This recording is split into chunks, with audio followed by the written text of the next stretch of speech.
This video is sponsored by Warner Brothers. The new and upcoming film, Dr. Sleep, tells the story of Danny Torrance, the son of Jack Torrance, who is the lead character in The Shining. Throughout his adulthood, Danny is forced to deal with the trauma of his previous experience with the Overlook Hotel, a key location in the original film and book. However, in Dr. Sleep, Danny, along with his newfound friend, Abra, is forced to return to the Overlook Hotel once more and face his darkest fears. The film is set to premiere in theaters on November 8th and is a continuation of the hit film and book, The Shining. Tickets can be purchased through the link in the description, so be sure to check that out. In keeping with the film's dark nature, here are 5 real-life cases that are sure to give you goosebumps. Number 5. William Tyrell was abducted 5 years ago at age 3. Young William traveled with his foster parents and 5-year-old sister to Sydney, Australia, where they planned to visit the child's foster grandmother in September of 2014. William and his sister were playing in the front and backyard of the home on the morning of September 12, 2014. Their foster mother and grandma were sitting on the porch, enjoying a cup of tea while happily watching the kids run about and have fun. Their mother got up and went inside to refresh her cup of tea. While in the kitchen, she noticed she didn't hear any more yelling or laughter outside of the children. She grew concerned and began searching the house and the yards. While the younger sister was still happily playing outside, William was nowhere to be found. Later in the day, when the foster father arrived home after being out of town for business, they searched the entire neighborhood. It's important to note that across from the house, there was an entrance to a vast, deep, twisting, and dangerous forested area. It was then decided that the most likely scenario that the officers speculated was that William had been abducted. William was wearing a Spider-Man suit at the time of his disappearance. His mother recalled that the last thing she heard from him inside the kitchen was a playful roar sound to imitate a tiger. A white station wagon and an old gray sedan were parked at the end of the street between open plots of land the morning that William went missing. His mother and a few other neighbors had noticed the vehicles immediately. Everyone in the neighborhood was friendly with one another, and they all agreed that the cars must have belonged to outsiders. Police speculated that the cars were involved in William's disappearance because there was no other logical reason for the cars to be on the street that day. However, there is still hope that he's alive. Number 4. When it comes to cults, the People's Temple is perhaps one of the most notorious cults in modern history. James Warren Jones, better known as Jim Jones, started out as an American civil rights preacher and faith healer. He began to grow such a passionate following that he started to pivot his goals in a different direction. Jim Jones founded People's Temple of the Disciples of Christ in 1955 in Indianapolis, Indiana. While much of Jim's message was positive, with themes of Christianity and racial equality, there were also elements which he implemented that were seen as negative by many, such as communism and socialist ideologies. The cult eventually grew to over 20,000 members, many of whom were left-wing politicians. On November 18, 1978, a U.S. congressman from San Francisco area investigated claims of abuse within the People's Temple Church. Many members expressed that they were being abused and controlled and that they wished to leave the camp, but they weren't allowed to. The next day, while on the way to an airport to flee the city, the temple members that betrayed their cult and the congressman were attacked by gunshots by temple security guards. That evening, to avoid public scrutiny and the unraveling conspiracy that Jim and People's Temple would soon fall under, Jim ordered his congregation at Jonestown to consume grape-flavored Kool-Aid that was laced with lethal doses of cyanide. Many of the adults willingly took the drink as they were passionate about the temple and were told by Jim that a spaceship would collect them and they would all be taken to heaven. Children were fed the drink by their parents, and anyone that didn't comply was threatened, forced, or shot by temple security. This was considered the most massive loss of life at the time, until the fall of the Twin Towers 33 years later. In all, 918 people died, including 276 children. Number 3. This channel commonly covers solved mysteries. While they don't always have what you'd consider a happy ending, they usually lead to the victim's family finally having answers that they've worried about for so long. Additionally, solved cases usually mean justice will be served to the horrible criminal involved, or at least will open up to the possibility.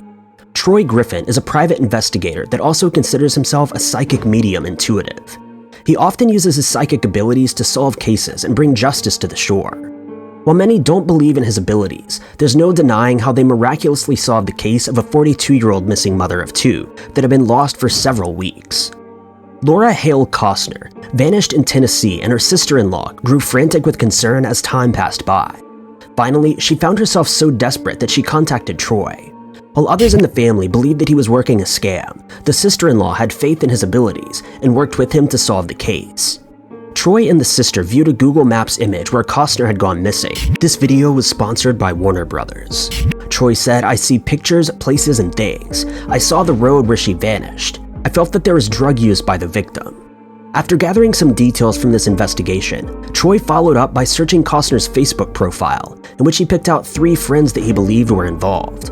He shared this information with the family, and Costner's sister-in-law reported the findings to police.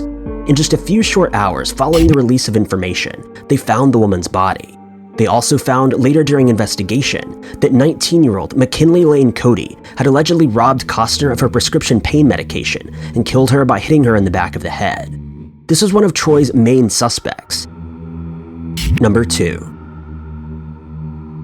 If you don't already know, the Manson family refers to the members of Charles Manson's cult.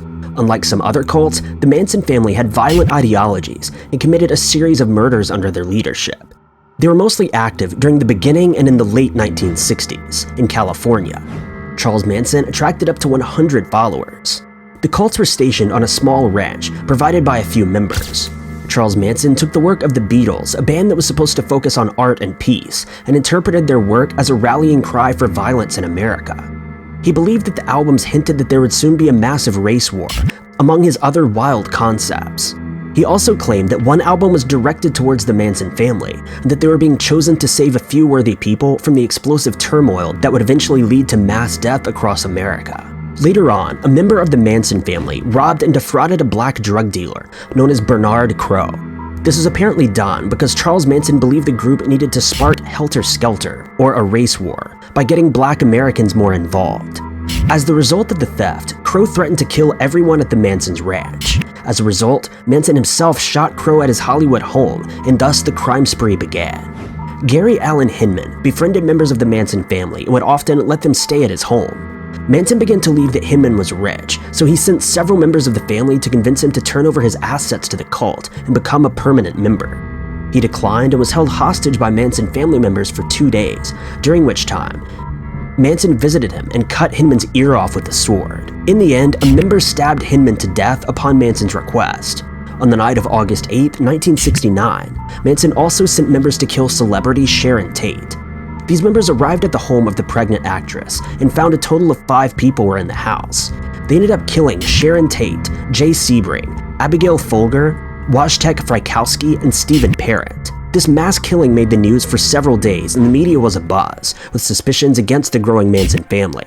In the end, the cult, which operated as a crime-filled family, took the lives of 10 victims. Number 1.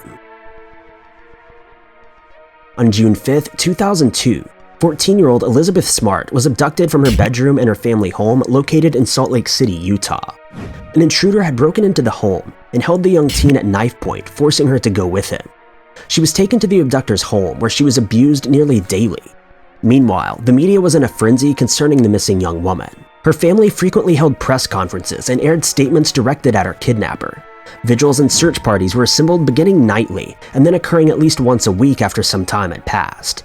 It's unclear exactly why the media was so obsessed with this specific case, but it's considered a great example of media involvement and how coverage can help solve a kidnapping case. Because on March 12, 2003, 9 months after Elizabeth had vanished, a witness noticed 2 kidnapping suspects from an episode of America's Most Wanted out and about in the city with the young girl.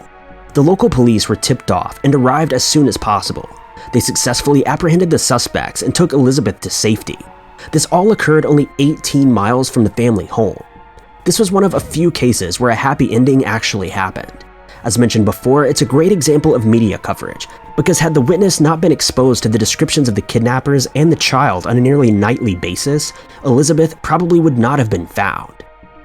This video was sponsored by Warner Brothers, and if you like this video, be sure to click that like button. Also, don't forget to subscribe and click that notification bell. And if you enjoyed this narration, maybe consider checking out my personal channel at youtube.com/Ty_Knots.